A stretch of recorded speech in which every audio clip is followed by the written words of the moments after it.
Hi friends, good morning. Knowledge today topic వచ్చి ఏంటంటే, first of all my channel please like, share, subscribe and comment. Let's start the topic. School అసిస్టెంట్కి సంబంధించి 6th class science content wise అనమాట. ఇందులో ఏంటంటే ఆహారంలోని అంశాలు అనే టాపిక్ని తీసుకుని ఈరోజు నేను వీడియో అప్లోడ్ చేస్తున్నాను. ప్రాంతము, రాష్ట్రము, ధాన్యం యొక్క పదార్థము, పప్పు, మాంస పదార్థము, కూరగాయలు, ఇతరములు అనమాట. అంటే మనం తీసుకునే ఆహారంలో ఎటువంటి అంశాలు అనేవి ఉంటాయి, ఉండాలి, వాటి వల్ల యూజెస్ ఏంటి, ఆ వాటిలో ఉండే ఇదేంటి అనే దాని గురించి తెలుసుకుంటున్నాము. ప్రాంతం అంటే ఆయా ప్రాంతాల్లో ఒక్కొక్క ప్రాంతంలో ఒక్కొక్క రకమైన ఆహారపు అలవాట్లు ఉంటాయి. వాటి గురించి ఇక్కడ మీకు 2 స్టేట్స్ అనేవి నేను ఇక్కడ పెట్టడం జరిగింది. వాటి గురించి చూద్దాము. పంజాబ్లో ఏంటంటే మక్కీ అంటే మొక్కజొన్న అంటారు, రోటీ. ప్రాంతం వచ్చేసి పంజాబ్లో ధాన్యం యొక్క పదార్థం వచ్చేసి మక్కీ అంటే మొక్కజొన్న, అక్కడ రోటీ అవి తీసుకుంటారనమాట అక్కడ పదార్థాలు. పప్పు, మాంసం పదార్థం వచ్చేసరికి రాజ్మా అంటే కిడ్నీ బీన్స్ అనమాట, వాటిని అక్కడ తీసుకుంటారు. రాజ్మా ఎక్కువగా వాడతారు. ఇది కిడ్నీ ఏ ఆకారంలో ఉంటుందో అలా ఉంటాయి కాబట్టి కిడ్నీ బీన్స్ అని వాటికి నేమ్ వచ్చింది. కూరగాయలు వచ్చేసరికి పార్సన్ సాగ్ అంటే ఆవాల ఆకుకూర. ఆవాల ఆకుకూర అనేది అక్కడ ఒక కూరగాయగా ఉంటుంది. ఇతరములు వచ్చేసి పెరుగు, నెయ్యి వాడతారనమాట. నెక్స్ట్ ఏపీ వచ్చేసరికి అన్నం అంటే రైస్ని తీసుకుంటాం అనమాట, వరిని తీసుకుంటాము.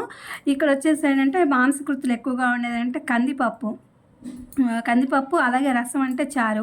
అట్లాగే ఇక్కడ కూరగాయలు, దొండకాయలు, ఇక్కడ అనేక రకమైన వెజిటేబుల్స్ ఎక్కడైనా వాడుతూ ఉంటాము. దొండకాయలు ఇక్కడ నేను మెన్షన్ చేయడం అనేది జరిగింది. తర్వాత వచ్చేసి ఇక్కడ ఏం తీసుకుంటారంటే ఇతరంగా అంటే ఈ అన్నము, ఈ కందిపప్పు, ఈ కూరలు వాటితో పాటుగా ఇంకా ఏం తీసుకుంటారంటే మజ్జిగ, నెయ్యి, ఊరగాయ, ఆవకాయ. ఊరగాయ వచ్చేసరికి ఆవకాయ తీసుకుంటారనమాట. మామూలుగా పెరుగు లేక మజ్జిగ, నెయ్యి ఇవన్నీ తీసుకుంటాం ఇతరంగా మనం తీసుకునేవి. తర్వాత మన ఆహారంలో ఉండే ప్రధాన పోషకాలు ఏంటంటే కార్బోహైడ్రేట్లు, ప్రోటీన్లు అంటే మాంసకృతులు, కొవ్వులు, విటమిన్లు, ఖనిజ లవణాలు. వీటి అదనంగా ఆహారంలో మన శరీరానికి అవసరమయ్యేటువంటి పీచు పదార్థాలు కూడా, అలాగే నీరు కూడా తీసుకుంటాం అన్నమాట మనము. సజల అయోడిన్ ద్రావణాన్ని ఎలా తయారు చేసుకోవచ్చు అంటే, ఒక పరీక్ష నాళికలో సగం నీటిని తీసుకుని దానిలో టించర్ అయోడిన్ చుక్కలు కలపడం ద్వారా సజల అయోడిన్ ద్రావణాన్ని మనం తయారు చేసుకోవచ్చు అనమాట. పిండి పదార్థాలు ప్రధానంగా మన శరీరానికి ఏమి అందిస్తాయి? శక్తిని అందిస్తాయి. కార్బోహైడ్రేట్స్ అనేవి మనకి శక్తిని అందిస్తాయి అన్నమాట. మన చర్మం, కళ్ళను ఆరోగ్యంగా ఉంచే విటమిన్ ఏది? Vitamin C. శరీరం అలాగే కళ్ళకి విటమిన్ ఏ కూడా బాగా ఆరోగ్యంగా ఉంటుంది. ఇది ఎక్కువగా క్యారెట్, పపాయ అలాంటి వాటిలో ఉంటాయన్నమాట. శరీరం అనేక వ్యాధులతో పోరాడేందుకు ఏ విటమిన్ సహాయపడుతుంది? విటమిన్ డి అనేది సహాయపడుతుంది. ఇది సూర్యుడి నుంచి మనకు లభిస్తుంది అనమాట ఎక్కువగా.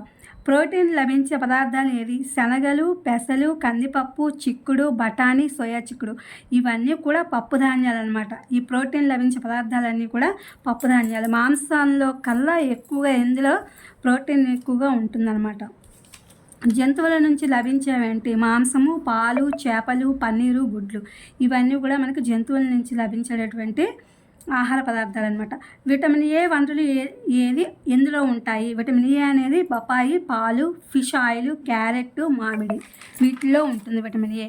విటమిన్ బి వనరులు ఎందులో ఉంటాయి? గోధుమ, బియ్యము, కాలేయము. అంటే ఈ గోధుమల్లో ఉంటుంది విటమిన్ బి అనేది. అలాగే ముడి బియ్యం అంటారు కదా, వాటిలో కూడా బి విటమిన్ అనేది ఉంటుంది. విటమిన్ సి వనరులు ఎందులో ఉంటాయి? కమల, టమాటా, పచ్చిమిర్చి, జామ, నిమ్మ, ఉసిరి. సిట్రస్ జాతికి చెందిన అన్నిట్లో కూడా విటమిన్ సి అనేది పుష్కలంగా ఉంటుంది. అయోడిన్ లభించే పదార్థాలు ఏవి? చేపలు, ఉప్పు, అల్లం, ముల్లంగి వీటిలో అయోడిన్ అనేది కనిపిస్తుంది. ఉప్పు అంటే అసలు అంతా అయోడినే అనమాట. అలాగే చేపల్లో కూడా ఉంటుంది, అల్లం, ముల్లంగిలో కూడా ఈ యొక్క అయోడిన్ అనేది లభిస్తూ ఉంటుంది అనమాట. భాస్వరం అంటే ఫాస్ఫేట్ లభించే ఆహారాలు ఏమున్నాయి? పాలు, అరటిపండ్ల భాస్వరం అనేది ఉంటుంది. పచ్చిమిర్చి, ఫ్లాక్స్ సీడ్స్ అంటే అవిసె గింజలు, ముడి బియ్యం వీటిలో కూడా ఈ యొక్క భాస్వరం అనేది మనకి లభించే ఆహార పదార్థాలు. ఐరన్ లభించే వనరులు ఏవి? ఆకుకూరలు, తాజా కూరగాయలు, పండ్లు, సిట్రస్ జాతి ఫ్రూట్స్ అనమాట. వీటిలో ఐరన్ ఎక్కువగా ఉంటుంది. నీరు మన శరీరానికి ఎలా సహాయపడుతుంది? నీరు మన శరీరానికి ఆహారం నుండి పోషకాలను గ్రహించడంలో సహాయపడుతుంది. దీర్ఘకాలికంగా పోషకాహారం లోపం వలన వచ్చే వ్యాధులను ఏమంటారు? పోషకాహార లోప వ్యాధులు అని చెప్పి అంటారు. అలాగే ఇక్కడ నేను మీకు ఒక టేబుల్ ఇచ్చాను, ఇది చదువుకుంటే మనకి ఏ విటమిన్ దానివల్ల ఆ విటమిన్ లోపించడం వల్ల వచ్చే వ్యాధి, అలాగే వాటి యొక్క లక్షణాలు అనేవి ఈ టేబుల్లో చెప్పడం జరిగింది. విటమిన్లు మరియు ఖనిజ లవణాలు లోపం వలన కలిగేటటువంటి కొన్ని వ్యాధులు, రుగ్మతల గురించి చూద్దాము. విటమిన్ ఖనిజ లవణము లోపంలో కలిగే వ్యాధి రుగ్మత లక్షణాల గురించి చూద్దాము. విటమిన్ ఏ వల్ల దృష్టిలోపం కలుగుతుంది. దృష్టిలోపం కలగడం వల్ల మనకి చూపు మందగించడం, చీకటిలో అంటే రాత్రిపూట చీకటి అంటాం అలా కనిపించకపోవడం, కొన్నిసార్లు చూపు పూర్తిగా కోల్పోవడం అనేది జరుగుతూ ఉంటుంది.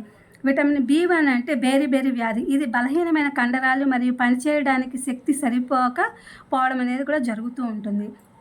విటమిన్ C అనేది స్కర్వీ. ఇది పళ్ళు చిగుళ్ళలో రక్తం కారటం, గాయాలు మానుకోవడానికి ఎక్కువ సమయం తీసుకోవడం ఇవన్నీ కూడా జరుగుతాయన్నమాట. దీని యొక్క లక్షణాలు ఇది స్కర్వీ అనే వ్యాధి యొక్క లక్షణాలు. విటమిన్ D అంటే రికెట్స్ అనమాట. ఇది ఎముకలు మృదువుగా అవ్వడం, వంగిపోవడం అనే ఒక లక్షణాన్ని కలిగి ఉంటుంది. వ్యాధి రికెట్స్ అనే వ్యాధి ఎముకలు మృదువవడం అలాగే వంగిపోవడం జరుగుతుంది. కాల్షియం వచ్చేసరికి ఎముకలు దంతక్షయం అంటే బలహీనమైనటువంటి ఎముకలు దంతక్షయం అనేది దీని యొక్క రోగ లక్షణాలు. అయోడిన్ అనేసరికి గాయిటర్. ఇది మెడలో ఉండేటువంటి గ్రంథులు వాచి ఉన్నట్లు కనిపించడం, అలాగే పిల్లల్లో మానసిక వైకల్యం అనేది ఈ అయోడిన్ లోపం వల్ల జరుగుతూ ఉంటుంది. ఇనుము వచ్చేసరికి రక్తహీనత అంటే విపరీతమైన నీరసం అనేది ఆ మనిషికి కలుగుతుంది. ఇవి వాటి 6th క్లాస్కి సంబంధించి ఆహారంలోని అంశాలు లెసన్లోని వాటికి సంబంధించింది. డిఎస్సి స్కూల్ అసిస్టెంట్కి సంబంధించి ఈ వీడియో అప్లోడ్ చేశాను.